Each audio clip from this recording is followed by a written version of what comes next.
Bienvenidos a Innovate con Medical, un espacio creado por Medical Corporation Group en colaboración con André Productos Desechables, en donde te informaremos sobre los temas más actuales y de mayor interés en el área médica y bienestar integral, pensando siempre en el futuro de tu salud. ¿Cómo está toda la gente, todos los seguidores que nos ven a través de las plataformas de video como YouTube? Y todas las personas también que nos escuchan desde sus coches mientras manejan o mientras hacen la comida o mientras están bañando. Yo estoy muy contento de estar con ustedes una vez más en un episodio de Innovate con Medical.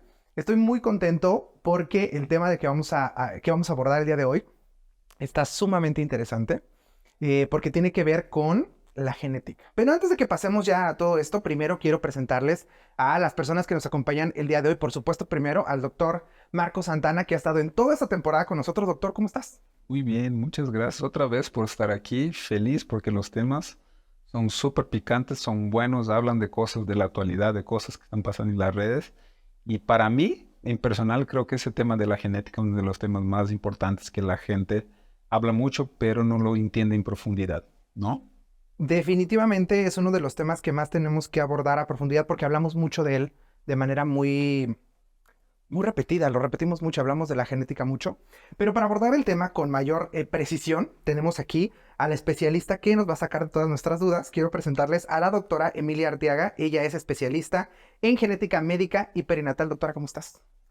Pues muy contenta de estar aquí. La verdad es que como creo que la genética es mi pasión, el poder transmitirlo y el poder quizás desmitificar algunas cosas relacionadas con la genética, darle la importancia que se merece, pero también quitarlo del foco de que lo puede quitar todo, ¿no? Ahorita mencionaban en redes y estas cosas que muchas veces, por sonar muy bonito, pueden confundirnos. Entonces, para mí es un gusto estar aquí, hablar de juventud, hablar de lo que sí podemos hacer, lo que no podemos hacer y cómo la genética impacta. Es un placer.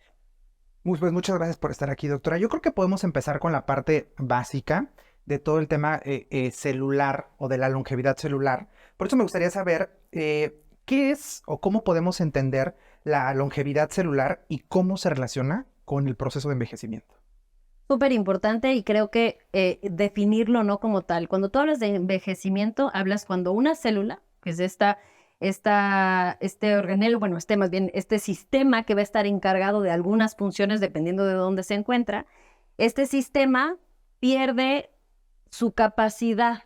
Entonces, el envejecimiento no es nada más que disminución de energía, ¿no? Que la fisiología de esa célula ya no funciona como debe y pues muchas veces va a terminar por esta misma falta de acción, que puede ser normal, es un proceso normal, esta célula se apaga y muere. Ahora, es como yo lo veo esto en una persona, pues creo que lo podemos ver en todos los aspectos, ¿no? La piel, ¿no? Cómo está la función de los órganos, pelo, hay cosas que son más visibles y hay otras que están pasando dentro que no, ¿no? Todos hemos sentido con el paso del tiempo que pierdes un poco de energía, tu comportamiento en el sueño es diferente, cómo te caen ciertos alimentos es diferente. Todo esto, entonces, tus células van perdiendo de manera normal ciertas acciones a las que está acostumbrada a hacer. Incluso hablando de celularidad, después de la etapa reproductiva es cuando se considera que estas células comienzan a caer en esta senescencia, ¿no? Este proceso de envejecimiento normal. Entonces, otro punto importante es recordar que el envejecimiento es un proceso fisiológico, natural, ¿no? Todos lo quisiéramos detener, pero no sé si a ustedes les pasa, ¿no? Nos ha pasado a todos, ¿no? Cuando uno tiene 10, el de 20 se te hace viejísimo, ¿no? Cuando tienes 20, el de 40 dices ya... Es un señor. Es un señor. Cuando estás cerca de los 40 dices, estoy en la flor de la vida. Sí, y así vamos, ¿no? E incluso por lo que ha hecho la medicina, por lo que ha hecho muchas cosas, pues ya hay personas de 70 años completamente funcionales, activas, ¿no? Entonces, creo que la parte de reconocer que el proceso de envejecimiento es algo normal, que es algo que tenemos que irlo aceptando de una manera que vaya de la mano con la calidad de vida, que no lo tenemos que ver como un enemigo, sino que podamos llegar a un envejecimiento siendo autónomos, siendo lo más autónomos que podamos, ¿no? Y que esto sea la regla, no querer frenar el tiempo, Ok, porque no se puede. claro. O sea, la misma célula pues ya no va a cumplir las mismas funciones, va perdiendo funciones acorde a la edad. Pero tú puedes hacer que esas células o que todo este mecanismo celular, molecular, le vaya mejor en este proceso si es que controlas el medio en donde está sucediendo esto. Entonces, el medio me refiero a hábitos, actividad, ¿no? En cómo le vas preparando a tu cuerpo para sobrellevar este proceso normal. Mientras más factores de riesgo tienes, es decir, enfermedades metabólicas, diabetes, hipertensión, obesidad, dislipidemia, va a estar presente, pues peor le va a ir a esta célula en su proceso normal de envejecimiento. Si es que a esa misma célula le pones en un medio que no sea tan nocivo, pues le va a ir mejor. Y esto yo creo que es la parte importante, ¿no? Reconocer que celularmente van a ir pasando las cosas, pero el cómo es lo que nosotros podemos mejorar. No frenar, mejorar.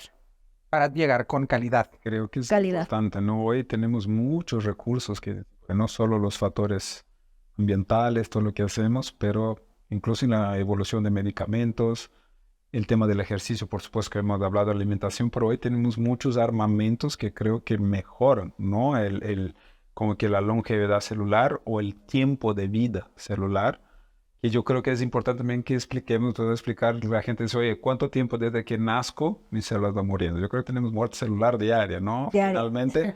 Finalmente la reposición y más bien lo que comentabas un poquito es cómo hacemos que como se reproduzca esa célula con energía bien y hasta qué punto queremos que se reproduzca bien y que no sea tanto tiempo, ¿no? Hoy hablo mucho de los medicamentos. Yo tengo un tema muy polémico que yo creo que ahora está muy de boom y de moda, que son las inyecciones, las famosas inyecciones para mejorar los picos de insulina del páncreas, para bajar de peso, que mucha gente ha promovido como un medicamento para bajar de peso, que sí han hablado muy bien para usos específicos, donde les funciona muy bien, pero nos gustaría que hablar un poquito cuáles son los usos específicos de este tipo de medicamentos y si son verdaderamente medicamentos que ayudan a mejorar la longevidad de esas zonas, como el páncreas y partes del cuerpo. Perdón, son estos medicamentos que se hicieron muy populares recientemente porque yo vi que Kim Kardashian había hecho ahí por ahí nunca lo publicitó, pero sí dijo que eso es lo que estaba utilizando y por ahí en la revista lo sacaron. ¿Son esos? Son esos, y no solo ella, ¿no? Ha habido mucha publicidad. Sí. Lastimosamente ahora nos llega, y sí digo lastimosamente, mucha información a través de TikTok, ¿no? Entonces uno toma un TikTok casi como un artículo médico. Entonces llega mucha información y en toda la información, incluso en la información médica hay que saber discernir, ¿no? Saber niveles de evidencia, quién lo dice, por qué lo dice. Y el tema de longevidad y el tema de peso siempre son un talón de Aquiles. ¿Por qué? Porque todos queremos que alguien nos diga qué hacer para solucionar el problema sin que uno tenga que comprometer nada, con el cero esfuerzo. Sí, claro. Entonces, claro, esto tiene un impacto. Yo creo que aquí importante lo que mencionabas, la gran ventaja de la tecnología, de el reconocer las rutas moleculares de las enfermedades, o sea, reconocer como esta base que no sabíamos, nos ayuda a generar medicamentos.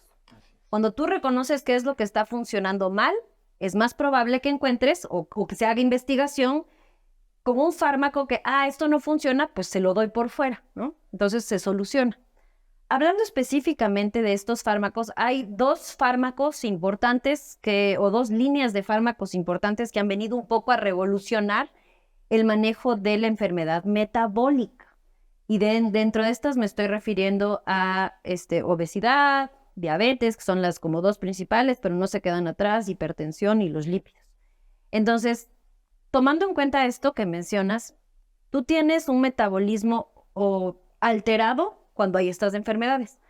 Hay inflamación, ¿no? Hay una desregulación del sistema inmune, vas a tener alteración de los vasos sanguíneos. Entonces, el problema es que esta enfermedad metabólica es la antesala a la primera causa de mortalidad, que es la enfermedad cardiovascular. Uh-huh. Para los que nos están escuchando, eso es infarto agudo de miocardio, que todos lo conocemos, ¿no? Uh-huh.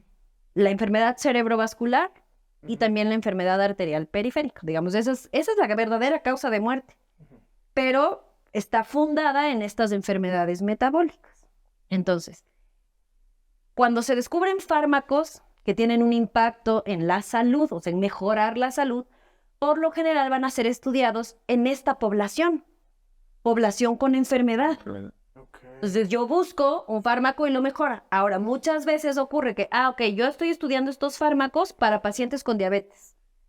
Y cuando haces el estudio, la sorpresa es que uno de los efectos de ese fármaco es que disminuye el peso, o mejora el riesgo cardiovascular, o disminuye la progresión de la enfermedad renal, que todos sabemos que es una complicación de la diabetes a la que no quieres llegar, ¿no? Diálisis, ¿no? Ujú.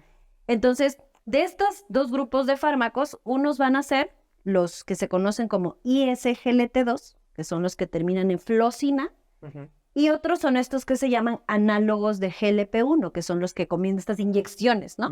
Que son fármacos que terminan en TIDE, ¿no? Semaglutide, liraglutide. Entonces, estos fármacos, ambos, fueron creados reconociendo qué es lo que falla en el paciente con diabetes.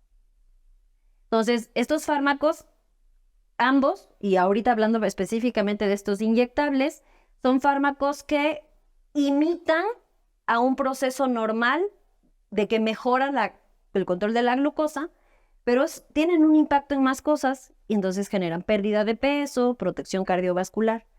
Al ver esto, ya como que cambió el escenario. Entonces es, funciona perfecto en diabetes, pero además bajan tanto de peso que ¿qué pasa si yo los utilizo en pacientes que tienen obesidad con o sin diabetes? Y lo que se vio es que funciona. Entonces, aquí el punto clave es, sí son muy buenos, hablando específicamente de estos que promocionan Elon Musk, las Kardashian y demás. Tanto fue el impacto que generaron desabastecimiento a nivel mundial. Pero ojo, estos fármacos, como tú comentabas, tienen indicaciones específicas. Entonces, están indicados unos de estos solo en pacientes con diabetes que tienen obesidad. Y hay unos, que en este caso igual lo mencionabas, están indicados sí en obesidad. Pero para esto el paciente tiene que cumplir ciertos criterios. No es de, porque aparte son medicamentos de venta libre. Tú los puedes comprar sin receta. Entonces tú dices, yo tengo, una fiesta porque se va a casar mi prima, entonces quiero bajar unos 10 kilitos, entonces los voy a usar. No, esa no es la indicación. Entonces, aquí lo importante es reconocer, estos fármacos han probado maravillas, sin duda, pero tienen indicación específica. Entonces no es, la Kardashian lo recomendó para poder entrar en ese vestido, entonces yo lo voy a usar con esa intención. Entonces, recordar que primero tienen que ser indicados por un médico, ¿no? Que conozca tu historia y que te lo dé con qué fin. Es porque tienes diabetes y tienes difícil control, obviamente te va a ir maravillosamente con ese fármaco. O tienes obesidad y se puede utilizar porque ya está en las guías, perfecto. Pero no me lo recomendó TikTok, yo quiero irme a la playa, entonces quiero bajar unos kilos, lo voy a usar. Porque todo fármaco tiene también efectos adversos. Y al tener indicaciones tienes que tú saber qué dosificación, cómo ir aumentando la dosificación. Son fármacos inyectables. ¿Cómo lo voy a usar? ¿Cómo lo tengo que usar? Entonces, el problema es el uso indiscriminado y sin indicación. Con indicación y con el uso debido, son maravillosos. Para ese segmento. Y bueno, y por otro lado también la otra forma es la forma alimentación, porque tú decías, todo está muy relacionado, en algún otro capítulo ya lo vimos, que todo está relacionado obviamente con el tema metabolismo, el tema cardíaco. Entonces hemos hablado en todos los capítulos todo el tema de, obviamente, la alimentación es lo importante, pero hablaste algo muy importante, que dentro de todas las dietas, se llame keto, se llame fasting, finalmente lo que más ha comprobado genéticamente es el tema de la dieta hipocalórica. Entonces, explícanos más un poquito de eso, o sea, finalmente, ¿qué es el gold standard finalmente? Sí, esto es importante. Como lo mencionábamos igual antes, tú tienes tu base genética, ¿no? O sea, estos genes que te van a dar predisposición para una u otra situación. Pero quien va a hacer que estos se activen de una u otra manera va a ser el ambiente. Y particularmente va a ser el ambiente, o sea, los hábitos, ¿no? Y el número uno en hábitos va a ser la alimentación. justamente considerando estos estudios genéticos grandes que se han hecho, se ha visto que el impacto más importante en la expresión de estos genes es una dieta hipocalórica y que particularmente va a ser restringida en carbohidratos. Entonces, esto es importante. Cuando tú hablas de cómo se tiene que alimentar a alguien, pues son vegetales, verduras, ¿no? Vegetales, de frutas, tendría que ser la mitad, ¿no? Proteínas, cualquier tipo de proteína. Y ahí se han satanizado muchas, ¿no? O sea, el cerdo en algún punto lo teníamos como el peor enemigo y no es así, ¿no? Uy, después fue el huevo también. Después fue el huevo, ¿no? Ya sabemos que no, y que lo puedes consumir con yema, sin yema, la cantidad que quieras al día no va a tener ningún impacto, ¿no? Ahora no está bien, ¿no? Pero Agua con sal para que la hidratación. pero el enemigo número uno, y ese no cambia, son los azúcares simples. Sí, claro. Y obviamente grasas saludables, entonces aguacate, aceite de oliva, ¿no? Semillas. No los que son de origen vegetal, no margarinas, o sea, esas cosas incluso ya las tenemos en el radar. Queremos que alguien venga y nos diga que no es cierto, Sí, eso es lo que estaríamos esperando. pero sí es cierto. Y es ¿no? medible celularmente qué impacto tiene eso. O sea, que si yo tomo esa línea de educación, de dieta, o sea, una dieta, independiente de que me den una dieta de una, de otra, solamente empíricamente tome el tema de una dieta hipocalórica, es medible el impacto celular en porcentaje. Es medible sin duda porque disminuye la resistencia a la insulina, eso es medible. Disminuye la glucosa, eso es medible. Todo eso es celular. Disminuyes los lípidos, eso es medible. Disminuye la presión arterial, eso es medible, ¿no? Hablando de esos datos que una vez no les toma en cuenta, eso es completamente celular. ¿En qué podemos traducir? Pero en realidad? además, se puede medir el estrés oxidativo. Ok. Eso ahí que... Y ahí entramos a esta parte celular. Ujú. El estrés oxidativo, o sea, existe estrés oxidativo normal en nuestro cuerpo, que viene, tú procesas la energía y al generar energía, generas radicales libres. Claro. Eso es normal. Ujú. El problema es cuando esos radicales libres son más altos que el sistema que los desecha. Ok. Entonces, ahí, por ejemplo, te dicen antioxidantes, ¿no? ¿Qué tanto sí? ¿Qué tanto no? Tú puedes tomar todos los antioxidantes del mundo, que sigues con una dieta con exceso de azúcares simples, no van a servir de nada, Porque vas a producir más. porque vas a producir más, o sea, la balanza siempre va a ir en contra. Ok. Entonces, digamos, la parte del ambiente es lo más importante.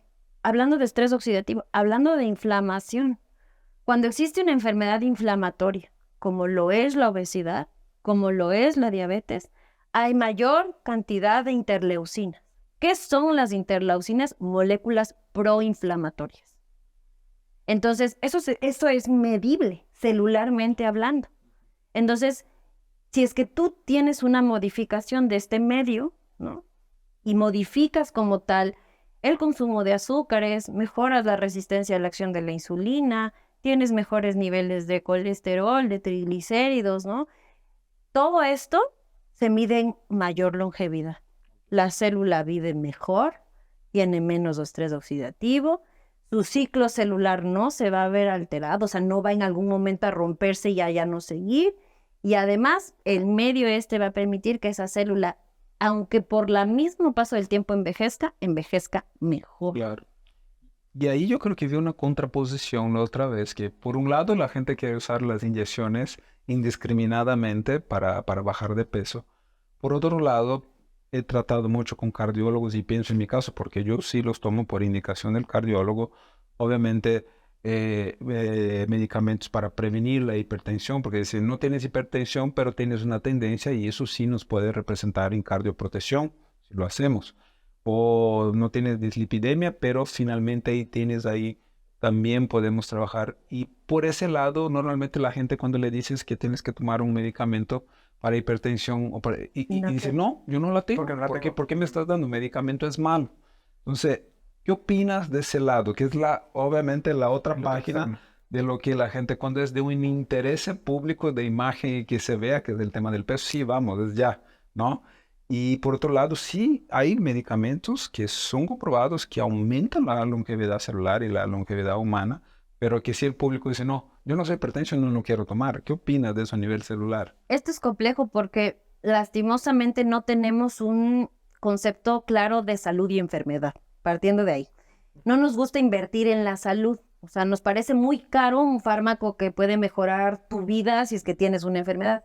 Y por otro lado, aceptar que tienes una enfermedad metabólica viene con un estigma muy grande. Y eso también lo tenemos que romper. O sea, el médico que regaña, que te dice qué horror, porque llegó aquí, ya pasó de moda. Sí, ya.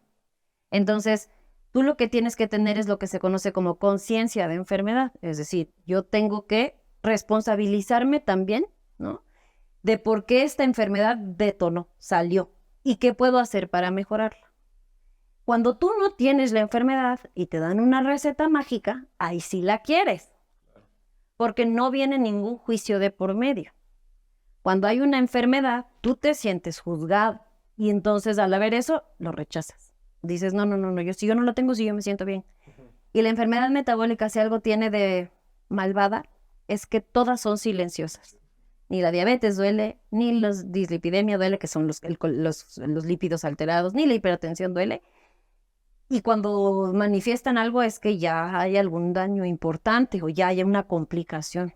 Entonces yo creo que tenemos que recordar la importancia de nuestra salud, no cuando ya está alterada, sino antes. No tenemos salud preventiva. No nos gusta la salud preventiva. O sea, es decir, a ver, ya sé que no estoy muy bien en mi peso, me voy a hacer estudios, ¿no? Hay algunos que dicen, no, yo para qué, no quiero saber, ¿no? O hay pacientes en los que le dices, venga, le voy a pesar, pero no me diga cuántos hay, ¿no? Sí. Esto pasa, ¿no? Sí. No, pero no quiero ni ver, no, ni me diga ni lo anote. O sea, háganlo. Pero entonces ahí tú tienes como esta evasión. Entonces, yo creo que la medicina requiere una corresponsabilidad. Cuando algo va mal, es culpa del médico, ¿no? Y cuando van las cosas bien, es gracias a Dios. Claro. Pero no nos gusta tomar ese rol. Entonces, con respecto a esto, lo que comentabas, creo que eso es súper importante, ¿no? O sea, tomar las riendas de, ok, cuando alguien te dice, pero, ¿qué comes en el día, no? Y el nutriólogo, y tú así de, desayuno, qué sé yo, huevos con espinaca y una toronja, luego me como un pollo asado con verduras y en la noche ceno un té. Ni tú te crees, ni el nutriólogo te cree, pero es justamente porque viene con un juicio. Claro. Entonces, lo que tenemos que ir cambiando, y esto médicos principalmente, es cómo abordamos a la enfermedad metabólica. No a través del juicio, no a través del regaño, sino a través de la concientización de la enfermedad. Y como nuestro verdadero problema, pues no es con el paciente, es con la enfermedad. Lo que nosotros queremos erradicar realmente es la enfermedad. Lo que nosotros queremos realmente eliminar, mejorar, tratar, etcétera, es la enfermedad, ¿no? Porque esos regaños, esa forma de abordar al paciente, de pronto parece que es en contra del paciente, en contra de su persona, culpándolo por lo que pasó, cuando nosotros mismos sabemos que la enfermedad metabólica no es únicamente no tiene que ver únicamente con los hábitos del paciente, ¿no? Es una situación multifactorial que lo hace llegar a esa enfermedad y con la cual tenemos que tratar. No tratamos igual a los pacientes que tienen otro tipo de enfermedades y por eso hay tanto contrapunteo con la gordofobia, con el body positive y que si la parte médica está o no de acuerdo, porque lo hemos hecho así durante mucho tiempo, hemos abordado de una manera negativa y de una manera estigmatizante a esta enfermedad, ¿no? Y yo cada vez conozco más médicos como ustedes que abordan esta enfermedad pues incluso hasta con cariño, ¿sabes? Como tratamos a todos los pacientes. Claro. Es que pronto la enfermedad metabólica se tiene diabetes porque pues es que también. Y velo, ¿no? Ajá. No, velo, pero ¿cómo no? Pasa mucho, ¿no? Por ejemplo, en mi práctica médica, en el consultorio llegan los pacientes. Eso hoy hacemos mucho hincapié en eso y también pedimos mucho a las pacientes. Hoy es muy fácil la ruta rápida, ¿no? Que llegan solicitando una liposucción, una lipoaspiración con sobrepeso muy grande, ¿no? Y pasa mucho es lo que dice, oye, pero ¿ya fuiste a hacer algún estudio hormonal? ¿Cómo está tu tiroides? ¿Cómo está tu...? No, yo sé que mi tiroides está mal y nunca he hecho estudio, pero sé que engordo. Entonces, no, es que necesitas hacer estudios antes. Y la otra contraposición le digo, no, es que la liposucción no es una cirugía para aumento de peso. La liposucción es una cirugía para tallar cuerpo que ya están en para esculpir, para modelar, ¿no? Moldear más bien. Pasa y muchas veces y los pacientes llegan a tu consultorio directamente con la idea de decir, vengo para que me haga una lipo de pérdida de peso. Así se llama. Y le digo, no, eso está completamente mal dicho. La lipo no es una cirugía para pérdida de peso, sino que es una cirugía para retirar grasa localizada en una persona que está en su peso, ¿no? Y muchos vienen sin ningún análisis. Nunca le digo, pero no sabes ni por qué estás con sobrepeso. No, digo, necesitas primero pasar ahí con otros especialistas para entender primero todo tu eje metabólico, todas esas cosas. Entonces, lo que dices completamente claro. Y claro, o sea, viene esta parte también de qué tanto vemos al peso, ¿no? O hablar del cuerpo de alguien, ¿no? De cómo se ve, y juzgas inmediatamente, ¿no? O sea, digamos, ¿no? Una persona tiene obesidad y es que habrá hecho, pero ¿qué comerá, no? Y atrás, ¿qué tal que hay ansiedad, que hay depresión, ¿no? Hay todo algo atrás. Entonces, la obesidad no es salud-enfermedad, ¿no? Hay muchas cosas que hay que tomar en cuenta ahí. Y por otro lado, también el peso no es igual a estético. ¿En qué sentido? La mayoría de personas en nuestro país, incluyéndome en algún punto, perdemos peso para vernos mejor, para una boda, para ir a la playa, ¿no? Y es como, calculas, de aquí me voy en septiembre, entonces me queda agosto para llegar a ese peso que quiero. Pero en ningún momento estás viéndolo desde, tengo resistencia a la insulina o ya mi cuerpo está comenzando a tener un impacto, ¿no? Ya no tengo la misma energía, no me siento bien, estoy comenzando a tener, me duele la cabeza, me siento mal. Entonces, cuando tú bajas de peso o tienes un cambio en tu estilo de vida, porque no necesariamente vas a bajar de peso, quizás solo cambies en el estilo de vida con el fin de mejorar tu salud, eso es positivo. Claro. Si lo haces para que te quede un vestido en una boda, no es positivo. Este es más probable que sea permanente. Claro. Este no. Entonces, ahí tienes un impacto también en tu salud. Entonces, yo creo que hay que quizás reprogramarnos nosotros a cómo vemos la corporalidad, cómo abordamos este tema como médicos, porque tenemos un estigma muy grande en el peso. Y por otro lado, como personas, como pacientes, como en tu familia, ¿cómo ves la salud? Porque salud no es la ausencia de enfermedad. Porque tú puedes no tener diabetes y no estar sano. Y estás en este estado como proinflamatorio, ¿no? Toda la enfermedad metabólica, la obesidad, vives en un estado proinflamatorio. Y si algo detona, vas a manifestar una enfermedad. Entonces, hay muchas cosas que hay que considerar en esto, y esto va de la mano de cómo se expresan tus genes y cómo se expresa la longevidad. La longevidad, y lo mencionábamos igual, ¿no? La longevidad y la alteración de las células, o sea, la neoplasia, cáncer, son como dos lados de la misma moneda. Y tomando en cuenta de esto, factores de riesgo para desarrollar cáncer en general son hábitos.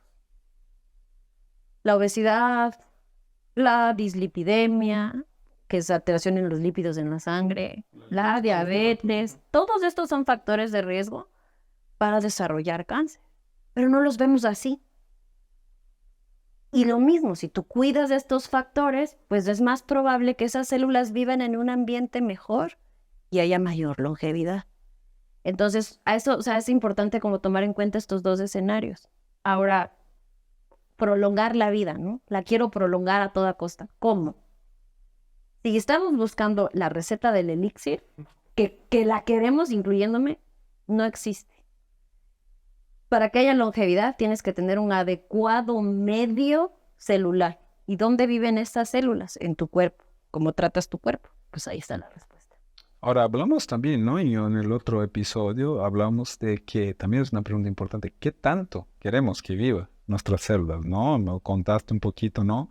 Paramos ahí en ese momento porque también llegamos al otro lado de la moneda. ¿Qué tanto queremos que viva? Si vamos a suponer que estamos en el ambiente correcto, usando los recursos correctos, tanto de alimentación, de ejercicio, de sueño, de entorno, las medicinas correctas que son las que ayudan, pero también, ¿qué tanto queremos que viva? ¿Qué tanto es bueno que viva esas células tanto? Ahí, esto es importante. Mientras más tiempo vive una célula, ¿no? O sea, o viéndolo así, tiene más riesgo de que todos estos mecanismos que la mantienen en orden se pierdan. Okay. Entonces, eso puede ser un riesgo. Ahora, hay personas de 100 años que están perfectamente bien funcionales. Hay personas de 100 años que no están perfectamente bien funcionales. Entonces, también a qué tanto quiere llegar, también yo creo que tiene que ver mucho con qué tanto, o sea, autonomía vas a tener, bienestar tienes, ¿no? porque mantener la vida solo por mantenerla, o sea, entramos en un dilema ético que cada quien sabrá cuál es el límite, pero hay que plantearlo, ¿no? O sea, sin duda hay que plantearlo.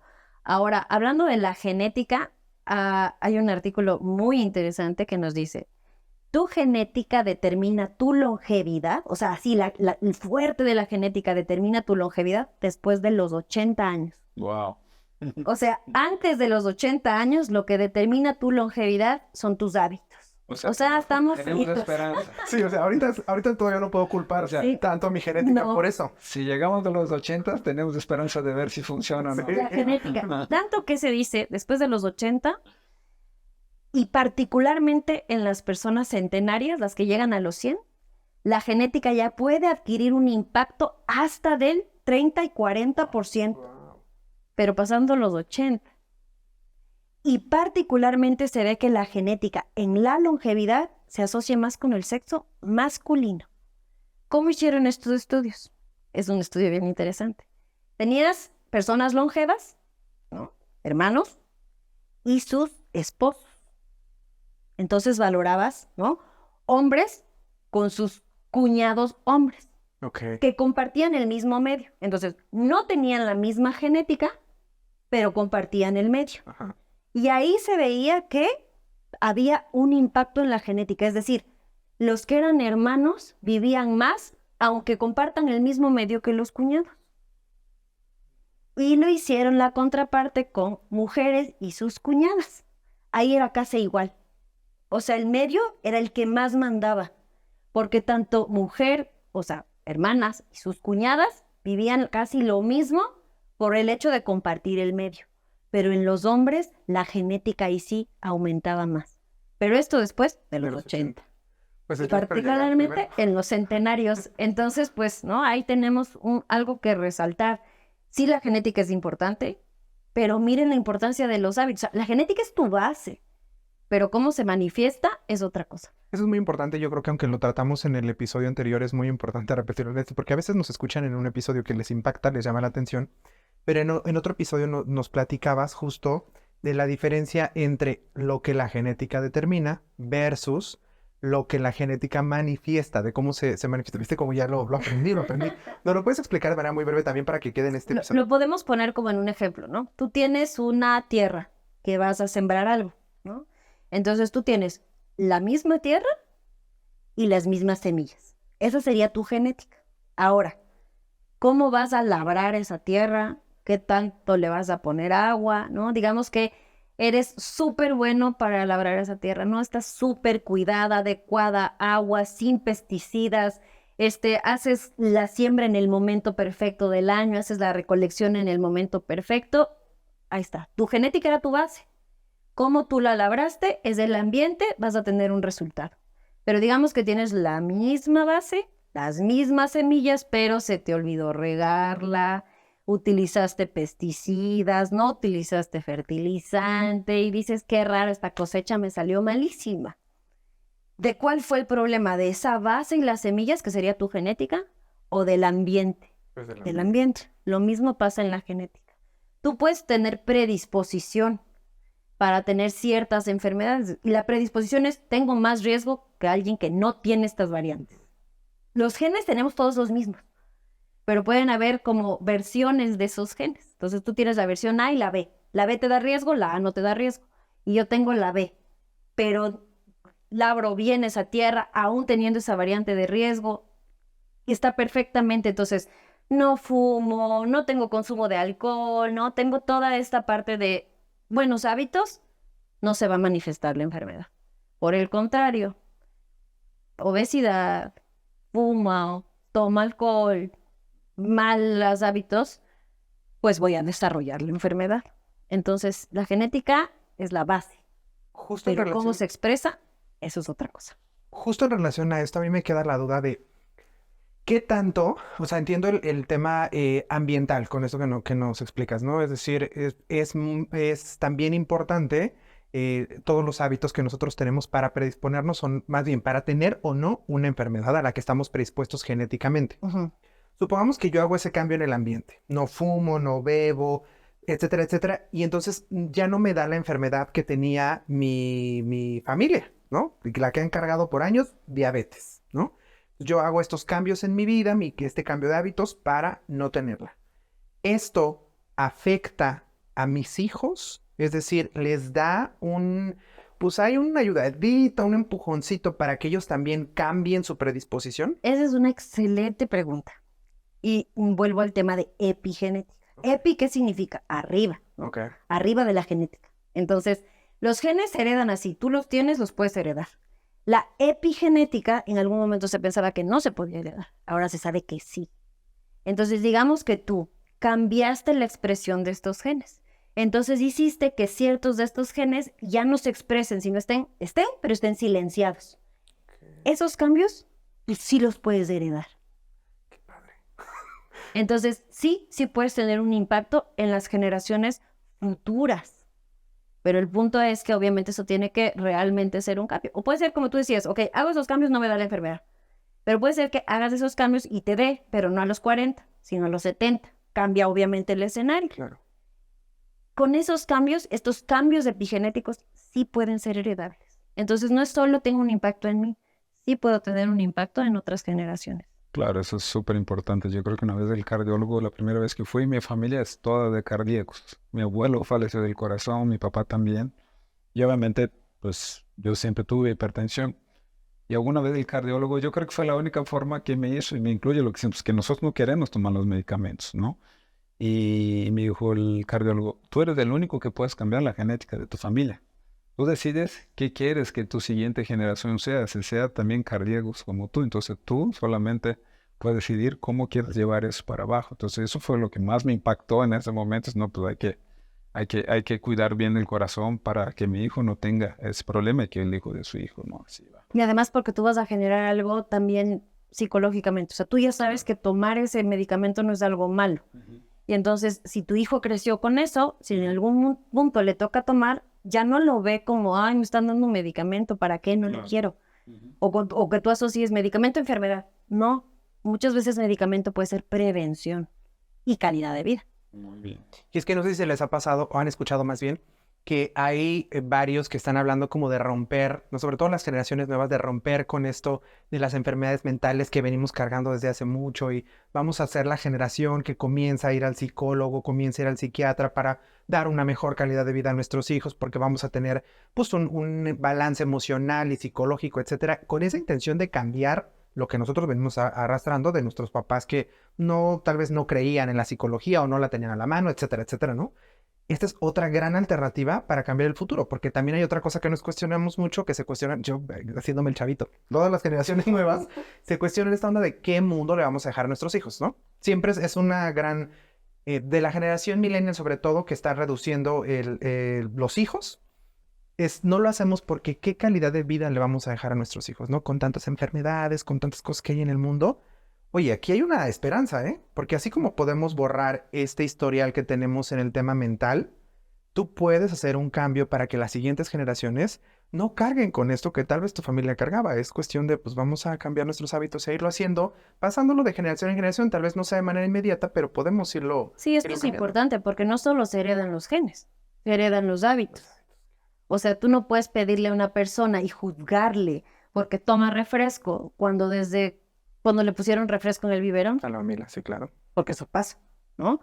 O cuando es alguien que creció desayunando, comiendo y cenando con refresco y tú juzgues mucho, quizás algo que incluso era parte de su ambiente familiar y no es malo. Entonces, o sea, él no lo veía como malo, Claro. ¿no? Entonces, esta parte de educación es fundamental y la educación sin juicio y la educación sin estigma, porque es bien fácil señalar con el dedo, pero justamente aceptar, ¿no? Cómo realmente puedes tener un impacto en políticas públicas, cómo puedes tener un impacto en consumo de ciertos alimentos, en medicina preventiva. Yo creo que esto va de la mano de que hagas cambios primero, ¿no? Tú, y luego puedes hacerlos hacia afuera. Les voy a contar una anécdota. Una vez di una plática sobre obesidad precisamente en Villahermosa, que tiene de las poblaciones con mayor obesidad, sobrepeso en general. El sureste está muy afectado por sobrepeso y obesidad. Y ahí un señor me dijo algo que se me quedó y me dijo, es que, doctora, nos dicen que hagamos todas estas cosas, pero el doctor que nos lo está diciendo tiene obesidad o tiene más obesidad que yo. Y me dijo, es que doctora, médico con panza no da confianza.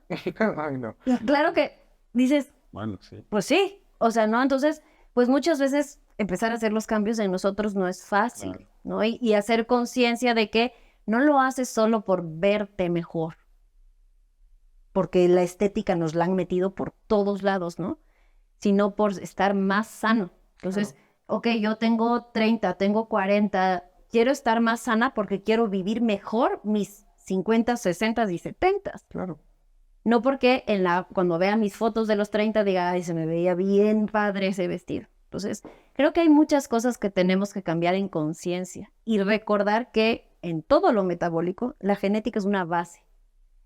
Si tú tienes en cuenta que la genética es una base y que todo lo que genera cambios en cómo se expresan estos genes es cómo tratas a tu cuerpo, difícilmente vas a caer en recetas milagro. Difícilmente vas a caer en estas dietas que no estén acorde a lo que tú necesitas.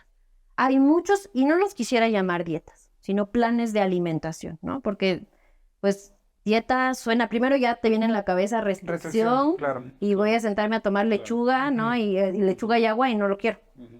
Entonces, planes de alimentación, pero mi plan de alimentación no va a ser igual que el que ustedes requieran. Claro.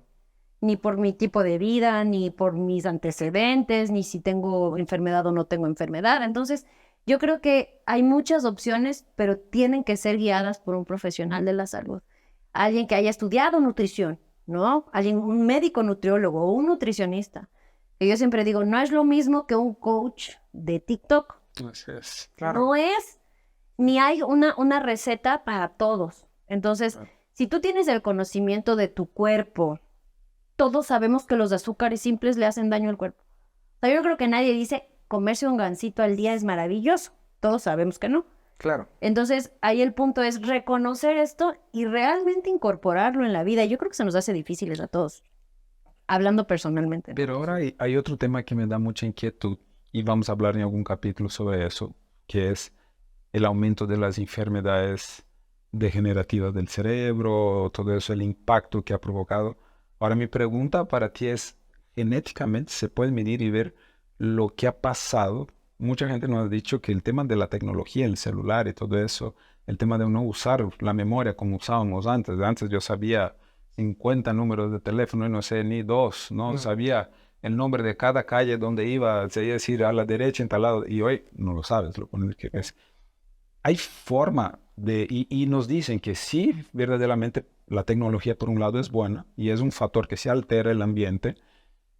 Genéticamente se ha visto el cerebro, no sé, atrofia de los tejidos o por el tema del uso demasiado de la tecnología. No por el uso de la tecnología, sino más bien por el dejar de hacer cosas que no es que el tiempo pantalla te genere daño, sino más bien lo que estás dejando de hacer por utilizar estos recursos. Ejercicio. Ahora, mientras más longevidad hay, y es lo que yo mencionaba, más probabilidad de que ciertas células comiencen a alterarse. Una de las alteraciones que se ha visto relacionada con la longevidad es que haya depósito de amiloide. Okay. Y esto es algo, digamos, normal, pero no es lo mismo lo que va a existir en una persona de 50 que en una de 80 o de 90. Entonces, el gen justamente relacionado con la enfermedad de Alzheimer, sí se ha visto que comienza a tener diferente expresión mientras más edad.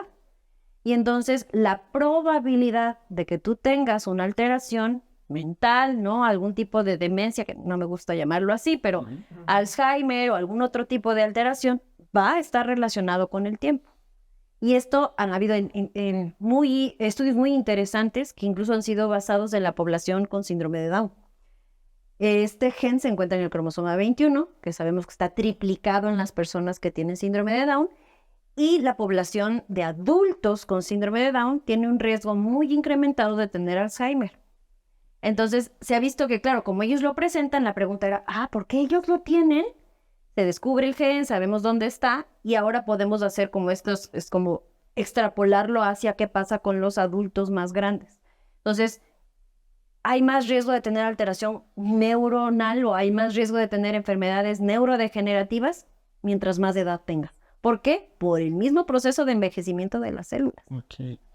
Y tocaste un punto muy importante que creo que no habíamos hablado, el tema de finalmente los estudios genéticos para ver el tema de las enfermedades intrauterinas o de las malformaciones intrauterinas que pueden haber y que hoy se pueden diagnosticar con los estudios genéticos. ¿Cómo vamos con eso? ¿Sí son buenos? ¿Funcionan muy bien? ¿Qué podemos utilizar de bueno en eso? Creo que me encanta, ¿no? Porque es genética perinatal, pero creo que ahí es importante. Tú cuando haces estudios tienes que tener una población de riesgo. ¿Qué población de riesgo tienes para enfermedades genéticas o defectos congénitos, defectos de nacimiento? Pues las mujeres embarazadas. ¿Cuáles? Todas. Entonces, tu población de riesgo es toda mujer embarazada. ¿Cuál es el riesgo de que haya un defecto? Del 2 al 5%. No es tan bajo tampoco. Ahora, si tú no haces estudios a todas de tamizaje, es decir, de búsqueda, pues se te van a escapar. Entonces, idealmente, el estudio de una mujer con un embarazo tendría que ser, al menos debería constar de un tamizaje de primer trimestre, que es lo que le dicen incluso el ecogenético, en algo el ultrasonido genético, que lo tiene que hacer un médico materno fetal. Si ahí hay alguna alteración, viene con la parte de genética. Y ya dependiendo de lo que se haya encontrado alterado, pues tú orientas, puede ser esto, puede ser esto, puede ser esto, puede ser esto. Tiene que haber un ultrasonido de segundo trimestre que se conoce como el ultrasonido estructural, y ahí también lo tiene que hacer un médico materno fetal. Y en el tercer trimestre, pues básicamente se ve crecimiento, estado de la placenta y demás. Pero esto es bien importante. ¿Quién lo hace? No técnicos radiólogos, no el ginecólogo. Tiene que hacerlo un médico materno fetal, que es un ginecólogo que luego hizo la alta especialidad en esta práctica, ¿no? En medicina materno fetal. ¿En qué momento entra la parte de la genética? Particularmente debería haber, como tú decías, el asesoramiento antes de. Ok, estoy planeando un embarazo, ¿no? ¿Qué tengo que saber antes de? O ya estoy embarazada, ¿qué tengo que saber? Es dar esta orientación. ¿Qué riesgos tienes? ¿Qué riesgos tienes según tu edad? ¿Qué riesgos tienes según la edad de tu pareja? Porque también a veces vemos el embarazo solo como la mujer. La otra mitad de la información genética viene del hombre. Entonces, se tendría que hacer como este asesoramiento y luego checar que se hagan estos estudios. Porque estos nos permiten detección. Acorde a lo que encuentres, haces más o menos estudios. Ya de la mano de alguien que te diga, para esto se hace esto, a esto se hace esto. Entonces, ¿qué tal vamos? No tan bien como deberíamos. La gran mayoría de mujeres no tiene acceso ni a un asesoramiento ni a los ultrasonidos mandatorios. Entonces, todavía nos falta, ya hay mucho más acceso, de requerir estudios ya son mucho más accesibles, pero creo que falta mucho la parte de difusión. Correcto. Sí.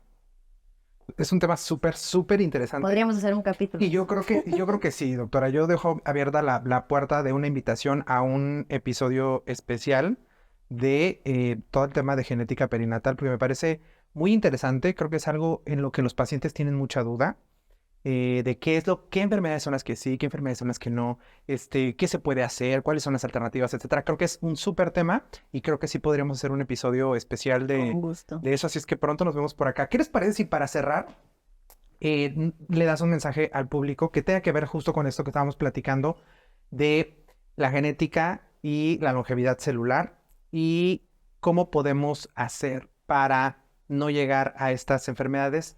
Lo que decías, tampoco se trata... Ya me quedó claro, también rompió mi corazón un poco. No tenemos esta fórmula para la vida eterna, pero ¿qué podemos hacer para que lleguemos a esta edad y lleguemos funcionales y lleguemos pudiéndolo hacer? Pues primero recordar que justo esto, ¿no? No hay la receta para la eterna juventud. Lo que sí hay son recetas muy a la mano de cómo tratarnos bien. Entonces, primero conocernos bien, conocer nuestro cuerpo, ir de la mano con profesionales que puedan ser un acompañamiento en esto, no jueces, un acompañamiento en tu salud metabólica y tratarnos bien. O sea, ya reconozco qué me hace bien, qué me hace mal. Mientras mejor ambiente le dé a mi cuerpo, mayor longevidad. Claro. Mientras peor ambiente le dé a mi cuerpo, más factores de riesgo. Ahora, ¿puede ser que le trate perfecto a mi cuerpo y aún así pueda padecer una de estas enfermedades? Claro que sí. y va a tener mucho que ver también tu predisposición genética, sin duda. Pero sí procurar darle el mejor ambiente, incluso porque si llegas a padecer una enfermedad, si tratas bien a tu cuerpo vas a tener mejor control.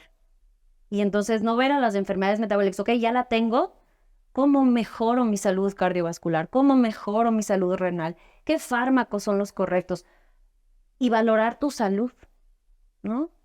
No solo desde la parte estética, sino valorarla desde cómo quiero vivir esos años que vienen, ¿no? Ujú. Cómo quiero vivir mi vejez, cómo quiero disfrutarla. Entonces yo creo que va de la mano de esto, de hacer conciencia, ¿no? ¿Cuánto vale tu corazón? ¿Cuánto vale tu riñón? Claro. ¿Cuánto vale el bienestar? Y que lleguemos a una vejez siendo autónomos, ¿no? Y siendo autosuficientes, ¿no? Y pues yo creo que ese es el punto central, ¿no? Conocernos, querernos, ¿no? Aceptarnos y tomar las medidas que sabemos que están ahí. Me encanta. Creo que ese último punto a mí me deja muy, muy claro cómo podemos ir mejorando esta situación.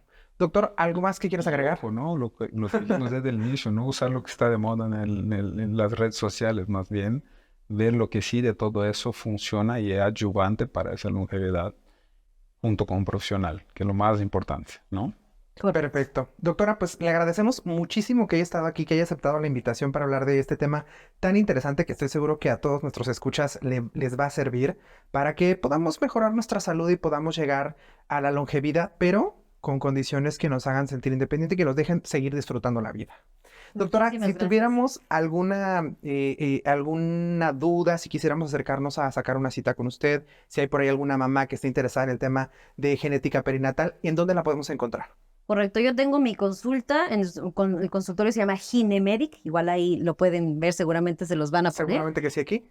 Tengo en mis redes, estoy en Instagram como dra.emilia.arteaga, dra.emiarteaga, o en Facebook me encuentran como doctora Emilia Arteaga. Perfecto. De todos modos, para los que tengan duda, aquí van a estar apareciendo las redes sociales de la doctora y los teléfonos, por si nos están viendo a través de YouTube. Bueno, aquí lo pueden encontrar. Doctor, si tenemos también alguna duda, porque el tema de sentirnos bien, yo siempre lo he dicho, el tema de sentirnos bien es muy importante, pero yo aparte de sentirme bien, yo quiero llegar a los 70, 80 sintiéndome bien, pero también viéndome bien. Entonces, si una vez resuelto eso, yo quiero buscarlo para saber qué es lo mejor para mí, ¿dónde lo podemos encontrar? Así es, por nuestras redes sociales también se llama DRM Santana, Dr. Marco Santana también, hay los dos. Y es importante lo que dijiste, ¿no? El tema de solamente sentirse bien por adentro no, es una parte, también tienes que sentirte y verte bien por afuera porque también es una estructura del cuerpo, ¿no? Es de eso. Perfecto, doctor. Pues yo les agradezco mucho a ambos que hayan estado en este tema muy, muy interesante. Nos vemos pronto, doctora, para un episodio especial. Y pues a todos los que nos ven a través de YouTube, les agradezco que hayan estado este tiempo por acá. También a los que nos escuchan a través de cualquiera de las plataformas de podcast, muchas, muchas gracias. Ya saben que nos encuentran en Spotify, nos encuentran en Apple Music y en todas las plataformas de audio, la verdad. Quiero agradecerles que hayan estado por acá. Saben que en nuestras redes sociales nos pueden encontrar a MSG como Medical Group Oficial en TikTok, Instagram y Facebook. Y André lo pueden encontrar como André Productos también en Instagram, en TikTok y en Facebook. Así es que por ahí los vamos a estar esperando con mucha información de cómo cuidar nuestra salud, de cómo tener un mayor bienestar. Ahí hay muchísima información, así es que pasen por allá a visitarnos. Y pues creo que eso sería todo. Recuerden, como siempre les digo, que un podcast o un video nunca puede sustituir su cita con un especialista. Así es que nos vemos la próxima. Bye bye. Si te ha gustado este podcast y quieres más información, síguenos en nuestras redes sociales, @Medical Group Oficial, y en nuestro canal de YouTube, @Medical Corporation Group. No olvides suscribirte y darle clic a la campanita para enterarte de nuevos episodios. Te recordamos que este podcast está hecho en colaboración con André Productos Desechables y puedes encontrarlos en redes como @AndreProductos. El contenido de este podcast o video no pretende sustituir la consulta con tu médico. No se debe considerar como consejo médico y no tiene tal finalidad. Producido por Medical Corporation Group y André Productos Desechables.